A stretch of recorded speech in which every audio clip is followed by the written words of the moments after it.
ચંપઈ સોરેન વિશે એવી ચર્ચા છે કે જ્યારથી તેમને ઝારખંડના મુખ્યમંત્રી પદ પરથી હટાવવામાં આવ્યા છે ત્યારથી તેઓ નારાજ છે। અસમના મુખ્યમંત્રી હિમંત બિસ્વા શર્માએ ચંપઈ સોરેનની પ્રશંસા કરીને રાજકારણને વધુ હવા આપી। હેમંત સોરેને જમીન કૌભાંડમાં જેલમાં બંધ થયા બાદ ચંપઈ સોરેનને મુખ્યમંત્રી બનાવવામાં આવ્યા હતા। શું ઝારખંડમાં જોવા મળશે ઓપરેશન લોટસ?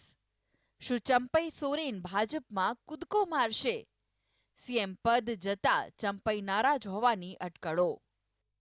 ઝારખંડમાં રાજ્યની સત્તાધારી પાર્ટી ઝારખંડ મુક્તિ મોરચાને મોટો ફટકો પડી શકે છે। સૂત્રોના જણાવ્યા અનુસાર રાજ્યના પૂર્વ મુખ્યમંત્રી ચંપઈ સોરેન અને પૂર્વ ધારાસભ્ય લોબિન હેમ્બ્રમ ભાજપમાં જોડાઈ શકે છે।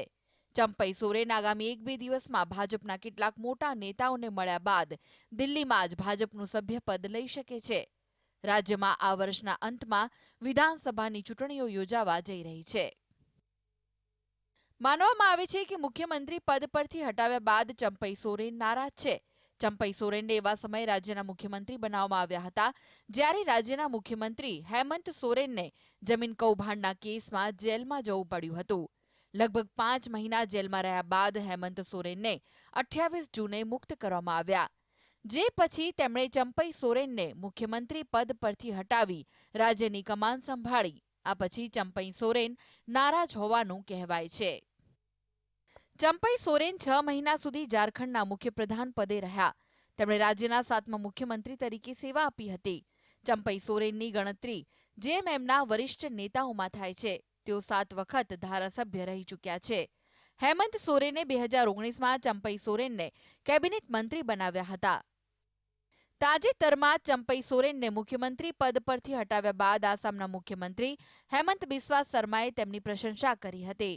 હેમંત બિસ્વા શર્માએ કહ્યું હતું કે જ્યારે ચંપઈ સોરેન મુખ્યમંત્રી હતા ત્યારે તેઓ કોઈ પણ બાબતની જાણકારી મળતા જ તરત જ કાર્યવાહી કરતા હતા, પરંતુ હવે તેમને મુખ્યમંત્રી પદ પરથી હટાવી દેવામાં આવ્યા છે।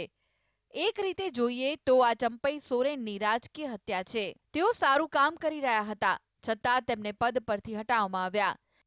ઝારખંડમાં ચાલુ વર્ષના અંતમાં વિધાનસભાની ચૂંટણી યોજાઈ શકે છે, ત્યારે તે પહેલા જો ચંપઈ સોરેન જેએમએમ છોડીને ભાજપમાં જોડાય તો તે જેએમએમ માટે મોટા ઝટકા સમાન હશે।